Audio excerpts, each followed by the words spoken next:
আসসালামু আলাইকুম রহমতুল্লাহি ওবরাকাতুহ নাহমাদুহু ওয়া নুসাল্লি আলা রাসূলিহিল কারীম আম্মা বাদ। প্রিয় শিক্ষার্থী ভাইরা, এর পূর্বের সবকে আমরা আমের সংজ্ঞা পড়েছি। তো এই সবকে আমরা আমের সংজ্ঞা জানার পর আমের হুকুম কি সেই হুকুম পড়ব। চলুন তাহলে আমের হুকুম কি সেই হুকুমটা আমরা বিস্তারিতভাবে জানি। তো ইবারত শুরু করা যাক। বিসমিল্লাহির রহমানির রহিম। ওয়া ইন্নাহু ইউজিবুল হুকমা ফিমা ইয়াতানাওয়ালুহু কাতআন। এটা মতন। তো মাতেন রাহমাহুল্লাহ বলছেন ওয়া ইন্নাহু নিশ্চয়ই তা বলতে আম, আর নিশ্চয়ই তা ইউজিবুল হুকমা হুকুমকে আবশ্যক করে, ফিমা ইয়াতানাওয়ালুহু আম যেসব বিষয়কে শামিল করে সেসব ক্ষেত্রে, আম যেসব বিষয়কে শামিল করে সেসব ক্ষেত্রে তা হুকুমকে আবশ্যক করে কতআন, অকাট্যভাবে, সুনিশ্চিতভাবে। তো শারে রাহমাহুল্লাহ সামনে শিরোনাম দিয়ে, অবশ্যই শিরোনাম পরবর্তীতে করা হয়েছে, তো শিরোনাম আকারে যে হুকুমটি মতনে তুলে ধরা হলো সামনে, সেই হুকুমটি শারে রাহমাহুল্লাহ খুলে বলবেন। তো দেখুন, হুকমুল আম্মি ক্বাবলা তাখসিসি, খাস করার পূর্বে আমের হুকুম। অর্থাৎ আমকে খাস করা হয়। আম দুই প্রকার, আম মাখসুস মিনহুল বাস, গায়রে মাখসুস মিনহুল বাস। তো আমকে যদি খাস করা হয় তাহলে সেটার হুকুম কি হবে সেটা নিয়ে এখানে আলোচনা নয়, এবং ইখতিলাফ সেটা নিয়ে হবে না। আমকে খাস করার পূর্বে সে আমের হুকুম কি হবে সেটা নিয়েই মূলত এখানে ইখতিলাফ তুলে ধরা হবে। তাই শিরোনাম কায়েম করা হয়েছে খাস করার পূর্বে আমের হুকুম। হুকমুল আম্মি ক্বাবলা তাখসিসি, আমকে খাস করার পূর্বে আমের হুকুম, খাস করার পূর্বে আমের হুকুম। তো ওয়াইন্নাহু ইউজিবুল হুকমা ফিমা ইয়াতানাওয়ালুহু কতআন, আর নিশ্চয়ই তা যেসব বিষয়কে শামিল করে, অর্থাৎ যেসব ফরদকে অন্তর্ভুক্ত করে সেসব ক্ষেত্রে তা অকাট্যভাবে হুকুমকে আবশ্যক করে। বায়ানুন লি হুকমিহি বাদা বায়ানি মানাহু, এটি কি? এটি হচ্ছে তার হুকুমের বর্ণনা, অর্থাৎ আমের হুকুমের বর্ণনা, তার অর্থ বর্ণনা করার পর। আম কাকে বলে সেই সংজ্ঞা আমরা পড়ে আসছি। তো আমের সংজ্ঞা বর্ণনা দেওয়ার পর, আমের পরিচয় তুলে ধরার পর আমের হুকুমের বর্ণনা, এটি হচ্ছে আমের হুকুম। ফাকাউলুহু ইউজিবুল হুকমা, শারে রাহমাহুল্লাহ বলছেন মাতেনের উক্তি আমের হুকুম উল্লেখ করতে গিয়ে তিনি বলেছেন যে ইউজিবুল হুকমা, আম হুকুমকে আবশ্যক করে, ওয়াজিব করে। মাতেনের এই উক্তিটি ফাকাউলুহু ইউজিবুল হুকমা, তার ইউজিবুল হুকমা উক্তিটি রদ্দুন আলা মান ক্বালা ইন্নাহু মুজমালুন, একথা বলে প্রত্যাখ্যান করা হয়েছে তাদেরকে, তাদের মাযহাবকে রদ করা হয়েছে যারা বলে, কি বলে? যারা বলে ইন্নাহু মুজমালুন, যারা বলে আম মুজমাল, যারা আম মুজমাল এই কথা বলে, তাদের কথাকে কি করা হয়েছে? রদ করা হয়েছে। কেন তারা আমকে মুজমাল বলে? তারা দলিল দেয় লিখতিলাফি আদাদিল জামঈ, জমের জমা যে আছে, অহেদ এর বিপরীতে যে জমা আসে, তারা বলতেছেন লিখতিলাফি আদাদিল জামঈ, জমার সংখ্যাগুলির ভিন্নতার কারণে, জমার সংখ্যাগুলির ভিন্নতার কারণে। তো জমার সংখ্যাগুলির মধ্যে যেহেতু ভিন্নতা রয়েছে, অর্থাৎ জমা তো দুই প্রকার, একটি হচ্ছে জামে কিল্লাত, আরেকটি জামে কাসরাত। জামে কিল্লাত 3 থেকে 10 পর্যন্ত বোঝায়। তাহলে এখানে আল্লাহু আকবার। তো জামে কিল্লাত 3 থেকে 10 পর্যন্ত বুঝালে এখানে 3 উদ্দেশ্য হবে নাকি 4 উদ্দেশ্য হবে, এমনি ভাবে শেষ পর্যন্ত 9 উদ্দেশ্য হবে নাকি 10 উদ্দেশ্য হবে, এই একটা অস্পষ্টতা থেকে যায়। আর জামা যদি জামে কাসরাত হয় তাহলে 3 থেকে শুরু করে একদম সীমাহীন সংখ্যা পর্যন্ত যে কোনো একটা সংখ্যা বোঝাতে পারে। তো কোন সংখ্যা বোঝাবে তা নির্দিষ্ট করে বোঝা যায় না, একটা অস্পষ্টতা কাজ করে। তাই তারা আমকে কি বলেন, মুজমাল বলেন। অর্থাৎ এটা হচ্ছে বাস আশায়েরার মাযহাব। তারা আমকে কি বলেন, আমকে মুজমাল বলেন, যেহেতু জমার সংখ্যাগুলির মধ্যে ভিন্নতা রয়েছে এবং অজে তারজিহ নেই, কোনটাকে ধরবো কোনটাকে ছাড়বো এরকম কোনো দলিল নেই, না থাকার কারণে তারা আমকে মুজমাল বলেন।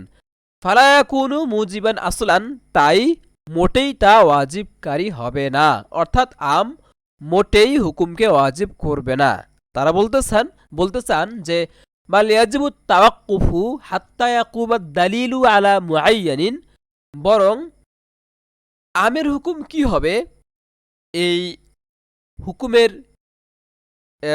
খোলাসাটা তারা এভাবে তুলে ধরেছেন যে বরং আমের হুকুমের ক্ষেত্রে নীরবতা পালন করতে হবে। বা লিয়াজিবু তাওয়াক্কুফু, বরং তাওয়াক্কুফ অর্থাৎ নীরবতা পালন করা আবশ্যক যে পর্যন্ত না নির্দিষ্টভাবে কোনোটির ওপর দলিল পাওয়া যায়। হাত্তা ইয়াকুমাদ দালিলু আলা মুআয়্যানিন, যে পর্যন্ত না নির্দিষ্ট একটির উপর দলিল পাওয়া যায়, এর আগ পর্যন্ত তাওয়াক্কুফ অবলম্বন করতে হবে। অর্থাৎ আমরা যে হুকুম বয়ান করে আসলাম যে অকাট্যভাবে আম যেগুলোকে শামিল করে সেগুলোর ক্ষেত্রে হুকুমকে আম ওয়াজিব করবে, তারা এটা বলছেন না। তারা বলছেন হুকুমকে ওয়াজিব করবে অকাট্যভাবে এমনটি নয়, বরং আমের হুকুমের ক্ষেত্রে তাওয়াক্কুফ অর্থাৎ নীরবতা পালন করতে হবে। তাহলে একটা মাযহাব গেল, বাজ আশায়েরা মাযহাব এটা। এরপর শারহ রাহিমাহুল্লাহ বলছেন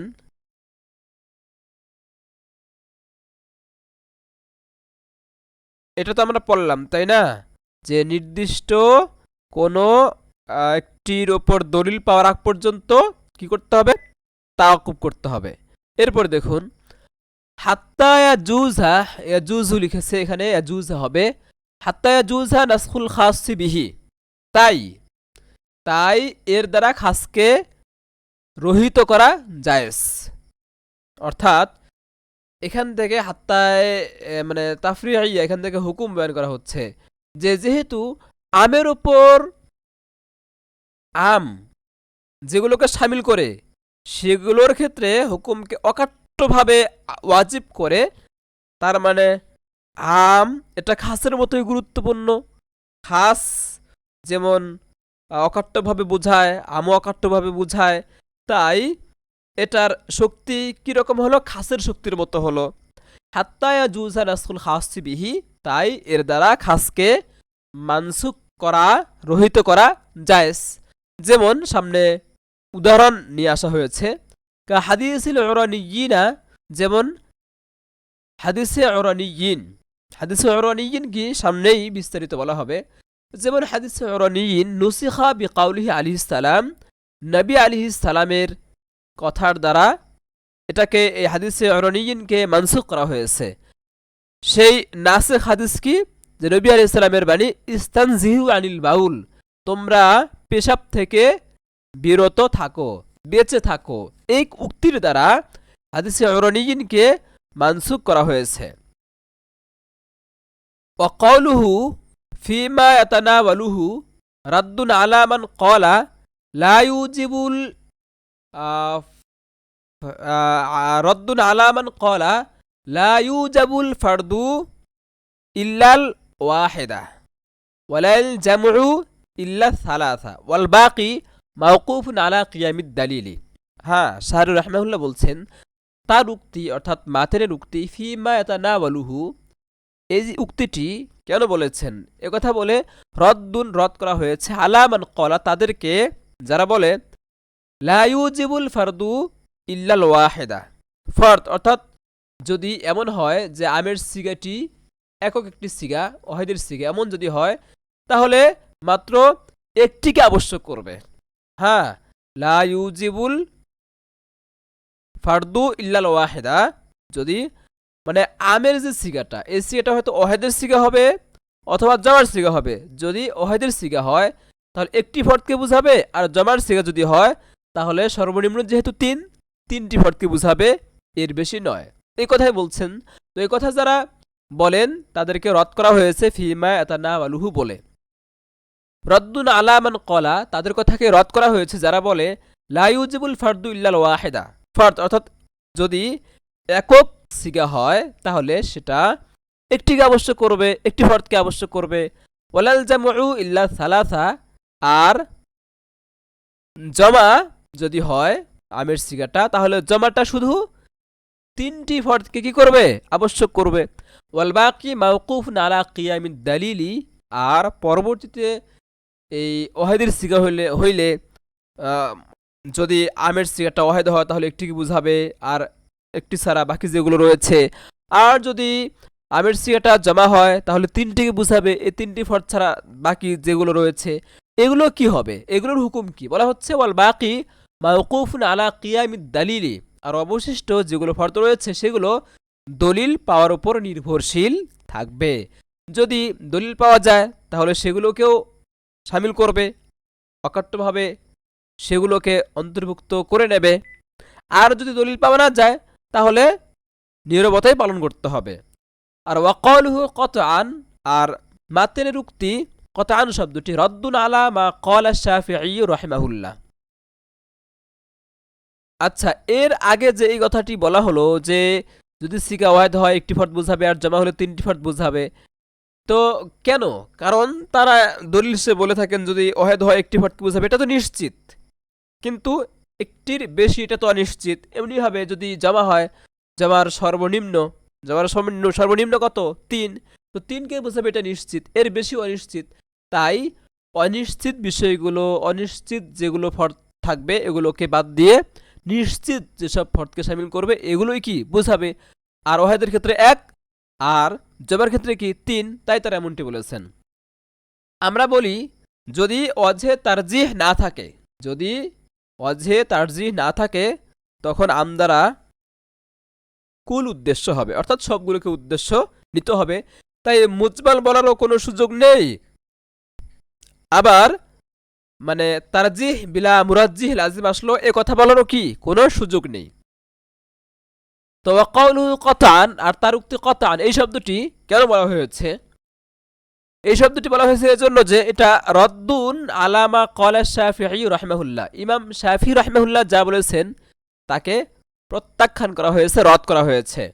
হাইথু যাহাবা ইলা আন্নাল আম্মা যন্নিয়ুন, কেননা তিনি এদিকে গিয়েছেন যে আম কতই নয় বরং এটা জন্নি।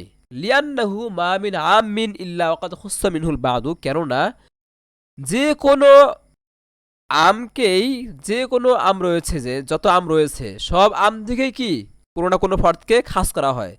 লিয়ান্নাহু মা মিন আমিন, কেননা এমন কোনো আম নেই তবে তার কোনো না কোনো ফরদকে কি করা হয় খাস করা হয়। ওয়াকাদ খুস্সা মিনহুল বাদু, আর তার কোনো না কোনো ফরদকে কি করা হয় খাস করা হয়। আবার বলছি লিয়ান্নাহু মা মিন আমিন ইল্লা ওয়াকাদ খুস্সা মিনহুল বাদু, কেননা যে কোনো আমেরই, যে কোনো আমেরই কোনো না কোনো ফরদকে কি করা হয় খাস করা হয়। ফায়াহতামিলু আইয়াকুনা মাখসুসান মিনহুল বাদু, সুতরাং সম্ভাবনা রয়েছে তার কোনো না কোনো ফরদকে কি করা হবে খাস করা হবে। তো কোনো আমের কোনো না কোনো ফরদকে খাস করার কি রয়েছে সম্ভাবনা রয়েছে। তো যেহেতু সম্ভাবনা রয়েছে তাই ইমাম শাফিঈ রাহিমাহুল্লাহ বলেন যে আমের হুকুম হলো জন্নি, অর্থাৎ আম জন্নি, অর্থাৎ তার উপর এতেকাদ রাখা বা তার উপর আমল করা কথাই নয়, এ কথা বলতে চাচ্ছেন। ওয়াইল্লাম নাকিফ আলাইহি, যদিও তার কোনো না কোনো ফরদকে যে খাস করা হবে এবং সম্ভাবনা রয়েছে, ওয়াইল্লাম নাকিফ আলাইহি, যদিও সেটা আমরা জানি না, যদিও সে সম্পর্কে আমরা অবগত নই। তো ফায়ুজিবুল আমাল, আচ্ছা তাহলে এখানে শাফি রাহিমাহুল্লাহ, আমি যে একটু আগে বললাম যে এতেকাদকেও আবশ্যক করবে না, আমলকেও আবশ্যক করবে না, তাহলে বিষয়টা এমন নয়। তিনি নিজেই স্পষ্ট করে সামনে বলছেন যে ফায়ুজিবুল আমালা লাল ইলমা, তাই এটা আমলকে ওয়াজিব করবে। হ্যাঁ, এমন না যে এতেকাদকেও ওয়াজিব করবে না, আমলকেও ওয়াজিব করবে না, এমন না। এই যে তিনি নিজেই বলছেন ফায়ুজিবুল আমালা, তো তিনি বলছেন যে জন্নি জন্নি যেহেতু, তাই আমলকে ওয়াজিব করবে লাল ইলমা, ইলমকে নয়। অর্থাৎ এতেকাদের কথা এখানে ইলম বলে উল্লেখ করা হলো। তো তিনি বলছেন যে জন্নি, আর এটা আমলকে ওয়াজিব করবে, ইলমকে নয়। খবরিল ওয়াহিদি ওয়াল কিয়াসি, যেমন খবরে ওয়াহিদ এবং কিয়াস, এগুলো কি জন্নি, এগুলো জন্নি, কিন্তু এগুলোর উপর এতিকাদ রাখতে হবে, এটা ওয়াজিব এমনটা নয়, কিন্তু আমল করতে হবে, আমল করাটা ওয়াজিব। এগুলোর উপর কিয়াস করে তিনি বললেন আমজন্নি, এটা আমলকে ওয়াজিব করবে, ইলমকে নয়, এতিকাদকে আবশ্যক করবে না। আমরা ইমাম শাফি রাহিমাহুল্লাহর এই মাযহাবের জবাবে বলি, ওয়া নাকুলু, আর আমরা বলি হাদা ইহতিমালুন নাশিউন বিলা দালিলিন।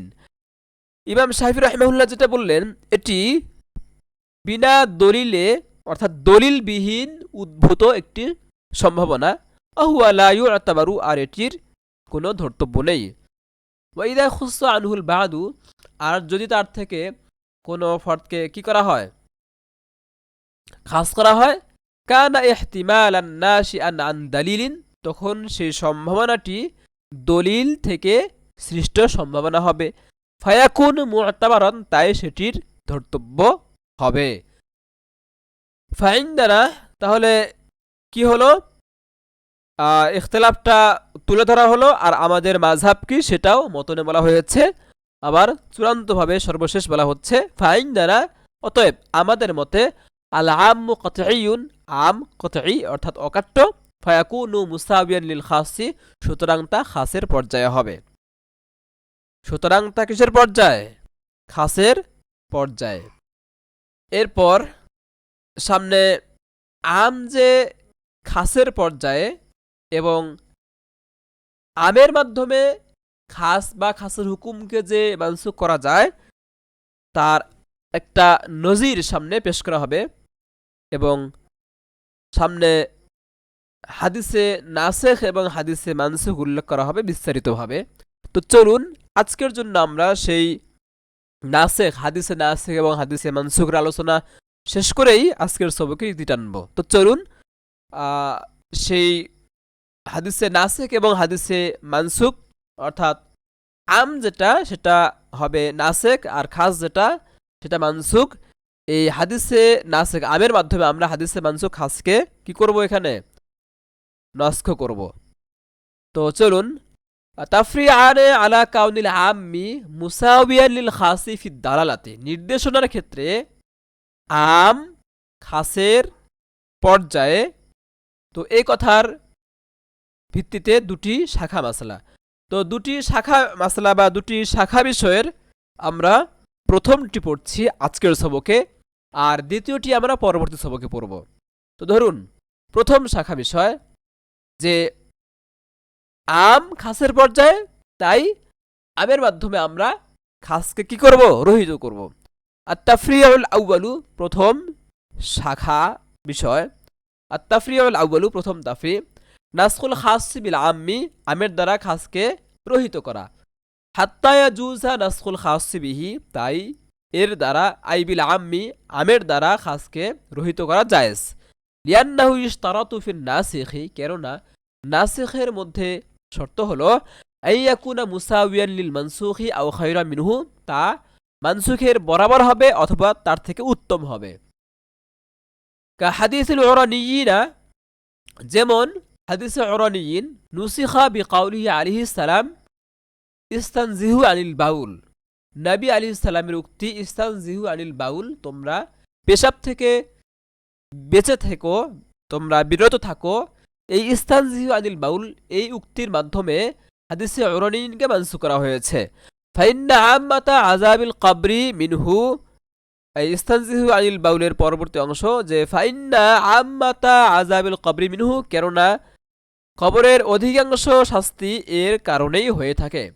তো এখানে হাদিসে উরানিন এটা হচ্ছে হাদিসে মানসুখ, আর ইস্তানজিহু আনিল বাউল ফাইন্না আম্মাতা আযাবিল কবরি মিনহু এটি হচ্ছে হাদিসে নাসেখ। এই নবীর এই উক্তি অর্থাৎ হাদিসে নাসেখের দ্বারা হাদিসে উরানিয়িন এই হাদিসে মানসুখকে কি করা হয়েছে, রহিত করা হয়েছে। তাই হাদিসে উরানিয়িন হাদিসে মানসুখ, আর ইস্তানজিহু আনিল বাউল ফাইন্না আম্মাতা আযাবিল কবরি মিনহু এটি হচ্ছে হাদিসে নাসেখ।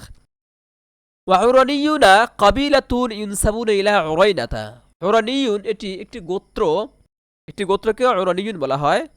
ইউনসাবুনা ইলা উরাইনাতা, উরাইনার দিকে তাদেরকে সম্পৃক্ত করে উরানিয়ুন বলা হয়। তাসগীরু উরানাতা, এটি হচ্ছে উরানা শব্দের তাসগীর, উরানা শব্দের তাসগীর হলো উরাইনাতুন।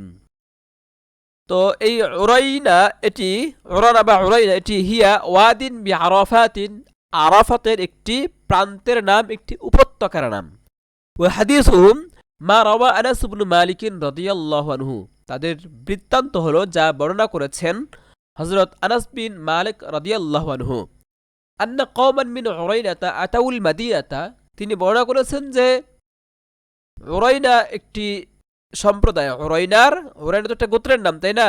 এই উরাইনা গোত্রের একটি সম্প্রদায় মদিনায় এসেছিল। ফালাম তুয়াফিকহুম, কিন্তু মদিনা তাদের অনুকূল হয়নি, অর্থাৎ মদিনার আবহাওয়া পরিবেশ তাদের অনুকূল ছিল না। অনুকূল না হওয়ায় ফাসফাররাত আলওয়ানুহুম, তাদের গায়ের রং হলদেটে হয়ে গেছে, ফ্যাকাশে হয়ে গেছে। ওয়ান্তাফাখাত বুতুনুহুম, এবং তাদের পেট ফুলে গেছে। ফাআমারহুম রাসূলুল্লাহ সাল্লাল্লাহু আলাইহি ওয়াসাল্লাম, যা হোক তারা অসুস্থ হয়ে পড়লেন। অসুস্থ হওয়ার পরে নবী আলাইহিস সালাতু ওয়াসসালামের কাছে এসে তারা নিজেদের অসুস্থতার কথা তুলে ধরলেন। তারা বললেন, ইয়া রাসূলুল্লাহ, আমরা মদিনায় এসেছি, তো আসার পর মদিনার আবহাওয়া অনুকূল না হয় আমরা অসুস্থ হয়ে পড়েছি, এই হলো আমাদের হালাত। তখন আমারাহুম রাসূলুল্লাহ সাল্লাল্লাহু আলাইহি ওয়াসাল্লাম, রাসূলুল্লাহ সাল্লাল্লাহু আলাইহি ওয়াসাল্লাম তাদেরকে আদেশ করলেন আইয়াখরুজু ইলা ইবিরিস সাদাকাতি, তারা যেন সাদাকার উটের দিকে বের হয়ে যায়, অর্থাৎ যেখানে সাদাকার উট চড়ানো হচ্ছে তারা যেন সেখানে যায়। ওয়াশরাবু মিন আলবানিহা ওয়া আবওয়ালিহা, এবং তারা সেই সাদাকার উটের পেশাব এবং দুধ পান করে। যাই হোক, নবী যখন তাদেরকে যেতে আদেশ করলেন তখন তারা নবীর কথা মোতাবেক গেলেন। ফাশারিবু ফাসাহু, যাওয়ার পরে তারা ওই সাদাকার উটের পেশাব এবং দুধ তারা পান করলো। ফাসাহু, এবং তারা সুস্থ হলো। সুস্থ হওয়ার পর কি ঘটনা ঘটলো? সুম্মার তাদ্দু, তারা সকলেই কি হয়ে গেল? সুস্থ হওয়ার পর মুরতাদ হয়ে গেল। ফাকাতালুর রুহাতা, মুরতাদ হয়ে গেছে, শুধু তাই নয়, মুরতাদ হওয়ার পরে এই সদাকার উটগুলোর যারা রাখাল ছিল এই রাখালদেরকে খুন করলো। ফাকাতালুর রুহাতা, রাখালদের খুন করলো। ওয়াস্তাকুল ইবিলা, এবং সদাকার যত ইবিল ছিল, উট ছিল, সবগুলোকে তারা তাড়িয়ে নিয়ে গেল, হাঁকিয়ে নিয়ে গেল। এই সংবাদ যখন নবী আলাইহিস সালাতু ওয়াসসালামের কানে এলো, তখন নবী আলাইহিস সালাতু ওয়াসসালাম একটি দলকে, সাহাবায়ে কেরামের একটি দলকে তাদের পিছনে পাঠালেন। ফাবাআসা রাসূলুল্লাহ সাল্লাল্লাহু আলাইহি ওয়াসাল্লাম ফি আথারিহিম কওমান, তাদের পিছনে নবী আলাইহিস সালাতু ওয়াসসালাম একটি সাহাবায়ে কেরামের একটি দল পাঠালেন। ফাআখাযু, সাহাবায়ে কেরাম তাদের পশ্চাৎ ধাবন করে তাদের পাকড়াও করলেন। ফা আমারা বিকতঈ আইদিহিম আরজুলিহিম ওয়া সামনি আয়ুনিহিম, যখন সাহাবায়ে কেরাম তাদেরকে পাকড়াও করে নবী আলাইহিস সালাতু ওয়াসসালামের দরবারে হাজির করলেন, তখন নবী আলাইহিস সালাতু ওয়াসসালাম আদেশ দিলেন তাদের হাত কর্তন করার, তাদের পা কর্তন করার, এবং তাদের চোখ ফুটো করে দেওয়ার। নবীজি বললেন, তোমরা তাদের হাত পা কেটে দাও এবং তাদের চোখ ছিদ্র করে দাও, ফুটো করে দাও। ওয়া তারাকাহুম ওয়া তারকিহিম ফি শিদ্দাতিল হাররি, আর কি বললেন? তাদেরকে প্রচন্ড গরমে ফেলে রাখতে বললেন। হাত্তা মাতু, তো যাই হোক সাহাবায়ে কেরাম তাই করলেন, অবশেষে তারা সবাই মৃত্যুবরণ করল। এই হলো হাদিসে উরাইনা বিস্তারিত ঘটনা। তো ফাহাদা হাদিসুন খাসুন বিবাউলিল ইবিলি, তো এটি হচ্ছে এমন হাদিস যা উটের পেশাবের সাথে খাস। ইয়াদুল্লু আলা তহারাতিহি ওয়া হিল্লিহি, যে হাদিস এই উট যেহেতু হালাল প্রাণী, তার গোশত খাওয়া যায়, তো এই হাদিসটি এ কথা বোঝাচ্ছে যে তার যে তার পেশাব পবিত্র এবং হালাল। অবিহি, এই হাদিস যে বলা হলো, এই হাদিস দ্বারা প্রমাণিত হয় যে হালাল প্রাণী উটের পেশাব, বিশেষ করে আমরা যদি উট যেহেতু হালাল, সে হিসেবে আমরা হালাল প্রাণীর পেশাব বলতে পারি। আর যদি বিশেষ করে বলি তাহলে এই উটের যে পেশাব আছে, তো এই হাদিস দ্বারা বোঝা যায় যে উটের পেশাব বা হালাল প্রাণীর পেশাব পবিত্র এবং হালাল, তাই না? এটা বোঝা যায়। আর অবিহি তামাসসাকা মুহাম্মাদুর রহিমাহুল্লাহ, আর এর দ্বারাই, এই হাদিসের দ্বারাই মুহাম্মদ রহিমাহুল্লাহ দলিল পেশ করেছেন এ কথার যে ফি আন্না বাউলা মা ইউকালু লাহমুহু তাহিরুন, হালাল প্রাণীর যে পেশাব রয়েছে, যে প্রাণীর গোশত খাওয়া যায়, ইমাম মুহাম্মদ রহিমাহুল্লাহ এই হাদিসে উরাইনার দ্বারাই তিনি দলিল পেশ করেছেন যে হালাল প্রাণীর পেশাব তাহিরুন পবিত্র, ও ইয়াহিল্লু শুরবুহু, এবং তা পান করাও কি জায়েজ, লিত্তাদাউই ওয়া গায়রিহি, চিকিৎসা বা অন্য কোনো কারণে। তো এই হাদিস দ্বারা ইমাম মুহাম্মদ রহিমাহুল্লাহ দলিল পেশ করেছেন এবং তিনি বলেন যে হালাল প্রাণীর পেশাব খাওয়া যাবে এবং চিকিৎসা বা অন্য কোনো কারণে ব্যবহারও করা যাবে। এটা গেল ইমাম মুহাম্মদের মত। ওয়া ইনদাহুমা, আর ইমাম আবু হানিফা এবং আর কে, ইমাম আবু ইউসুফ, শাইখাইনের মতে হুয়া মানসুখুন, এই হাদিস অর্থাৎ হাদিসে উরাইনা রহিত হয়ে গেছে বিকাউলিহি সাল্লাল্লাহু আলাইহি ওয়াসাল্লাম ইস্তানজিহু মিনাল বাউল, এই হাদিসের দ্বারা নবী আলাইহিস সালামের এই হাদিস ইস্তানজিহু মিনাল বাউল, এই হাদিসের দ্বারা হাদিসে উরাইনা মানসুখ হয়ে গেছে। তার মানে হাদিসে উরাইনা মানসুখ, আর ইস্তানজিহু আনিল বাউল বা মিনাল বাউল, এই হাদিসটি হচ্ছে হাদিসে নাসেখ। তাই তাদের মতে ঢালাওভাবে এই হালাল প্রাণীর পেশাব খাওয়াও যাবে না, আবার ঢালাওভাবে সেগুলোকে, সেই পেশাবকে কি করা যাবে না, ব্যবহারও করা যাবে না। তো দেখুন, ওয়াহুয়া আমুন লিমাকুলিল লাহমি ওয়া গায়রিহি, এই যে হাদিসটা অর্থাৎ হাদিসে নাসিখ ইস্তানজিহু আনিল বাউল, এই হাদিসটা কি আম, হালাল প্রাণীর জন্য এবং হারাম প্রাণীর জন্য। অর্থাৎ বলা হয়েছে তোমরা পেশাব থেকে বিরত থাকো। তো কোন প্রাণীর পেশাব, হালাল প্রাণীর পেশাব নাকি হারাম প্রাণীর পেশাব, এমন কথা বলা হয়নি, বলা হয়েছে পেশাব থেকে বিরত থাকো। তার মানে এটা আম, হালাল প্রাণীর পেশাব থেকেও বিরত থাকতে হবে, হারাম প্রাণীর পেশাব থেকেও বিরত থাকা লাগবে। তো ফাকাদ নুসিখাল খাসু বিহাদাল আম, তো এই আমের দ্বারা খাসকে কি করা হয়েছে, রহিত করা হয়েছে। তো ফাবাউলু মা ইউকালু লাহমুহু ওয়া গায়রুহু কুল্লুহু নাজিসুন হারামুন, সুতরাং হালাল প্রাণী হোক অথবা হারাম প্রাণী, উভয় প্রাণীর পেশাবে কি নাপাক এবং হারাম। লা ইয়াহিল্লু শুরবুহু, তা পান করা জায়েজ হবে না, ও ইস্তেমালুহু, ব্যবহার করাও যাবে না, লিতাদাবি ওয়া গায়রিহি, চিকিৎসা বা অন্য কোনো কারণে পান করাও যাবে না, ব্যবহার করাও যাবে না। ইনদা আবি হানিফা রাহিমাহুল্লাহ, ইমাম আবু হানিফার মতে।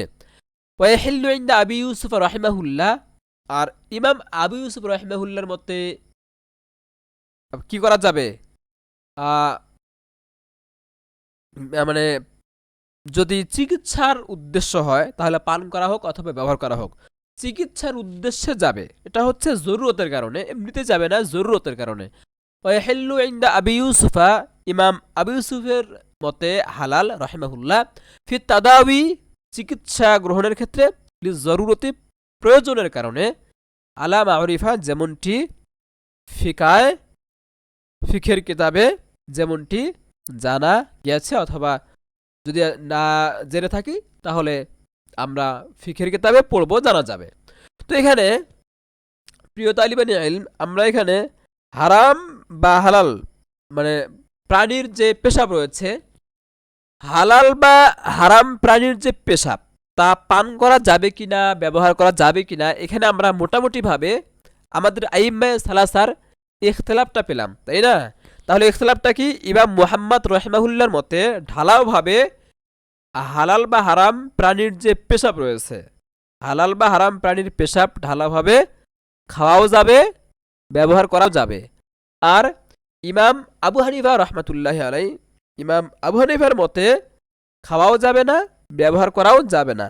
তবে ইমাম আবু ইউসুফ সাহেব কি বলেছেন, তিনি একটা কয়েদ লাগিয়েছেন, যদি চিকিৎসার ক্ষেত্রে এমন প্রয়োজন পড়ে যে অভিজ্ঞ ডাক্তার বলেছেন যে এই মানে প্রাণীর পেশাব পান করা ছাড়া বা ব্যবহার করা ছাড়া অন্য ওষুধ দ্বারা সুস্থ হবে না এই ব্যক্তি, রোগী ব্যক্তি, তাহলে এটা জরুরতের পর্যায়ে যায়। তো ইমাম আবু ইউসুফ রাহিমাহুল্লাহ বলেন, যদি জরুরত পড়ে, জরুরতের কারণে চিকিৎসার খাতিরে পান করা বা ব্যবহার করা জায়েজ। তো এই ইখতিলাফটি আমরা মনে রাখবো, ইনশাল্লাহ কাজে লাগবে। তো দেখুন, ওয়াকিসাতু হাদাল হাদিসের নাসিখি, আর এই হাদিসের নাসিখের বিবরণ হলো, ঘটনা হলো,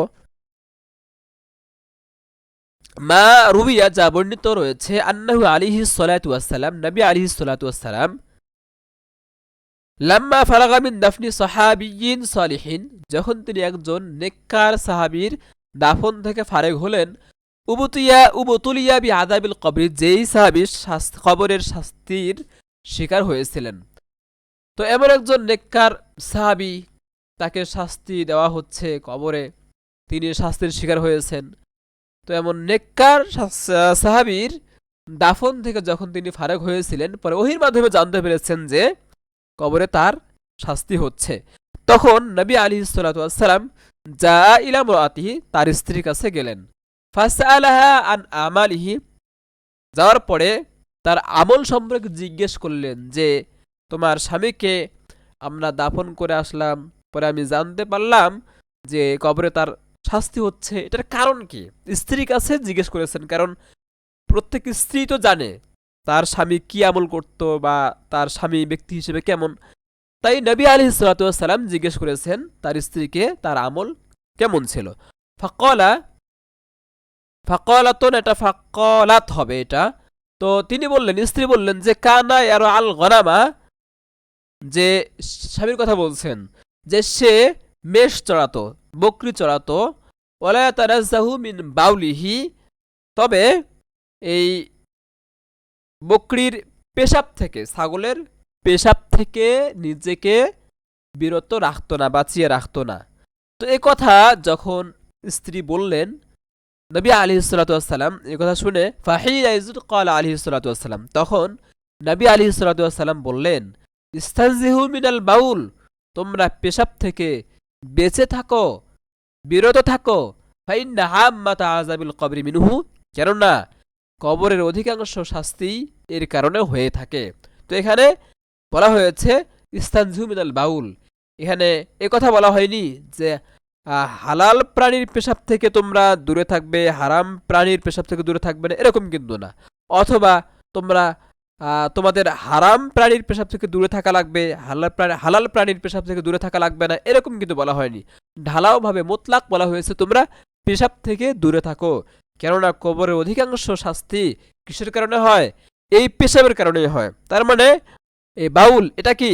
এটা আম, অর্থাৎ হালাল প্রাণীর যে পেশাব, এটাও কি শাস্তির কারণ কবরে, আবার হারাম প্রাণীর পেশাব এটাও কবরের শাস্তির কারণ। তাই উভয় প্রাণীর পেশাব থেকে বিরত থাকা লাগবে। এটি হচ্ছে হাদিসে নাসিখ। তো ফাহুয়া বিহাসাবি শানি নুজুল আইজন খাসসুন, তো এটিও শানি নুজুলের দিক থেকে এটিও খাসসুন, খাস, বিবাউলি মা ইউকাল লাহমুহু, হালাল প্রাণীর পেশাবের সাথে। কামা কান মানসুখ খাসসান বিহি, যেমনি ভাবে মানসুখ অর্থাৎ ওই হাদিস হরাইনা, যেমনি ভাবে মানসুখটিও কি এর সাথে খাস, অর্থাৎ হালাল প্রাণীর পেশাবের সাথে খাস। কিন্তু যদিও এখানে হাদিস হরাইনার ক্ষেত্রে উটের কথা বলা হয়েছে, সেটা হালাল প্রাণী, এখানে ছাগলের কথা বলা হলো হালাল প্রাণী, কিন্তু ওয়ালাকিন্নাল ইবরাতা বিউমুমিল লফজি, কিন্তু ধর্তব্য হলো শব্দের ব্যাপকতা। কারণ ওই যে বলা হয়েছে, নবীজি বলেছেন তোমরা পেশাব থেকে বিরত থাকো, কোন প্রকার প্রাণীর পেশাব এটা বলা হয়নি। তার মানে শব্দের মধ্যে এখানে ব্যাপকতা আসছে। তো হালাল প্রাণীর পেশাব এটা উদ্দেশ্য, হারাম প্রাণীর পেশাব এটা উদ্দেশ্য। যে কোনো ধরনের প্রাণীর পেশাব থেকে বিরত থাকতে হবে, নবীজি এমনটি বোঝাতে চেয়েছেন। তাই বলা হলো ওয়ালাকিন্নাল ইবরাতা বিউমুমিল লফজি, কিন্তু ধর্তব্য হলো শব্দের ব্যাপকতা।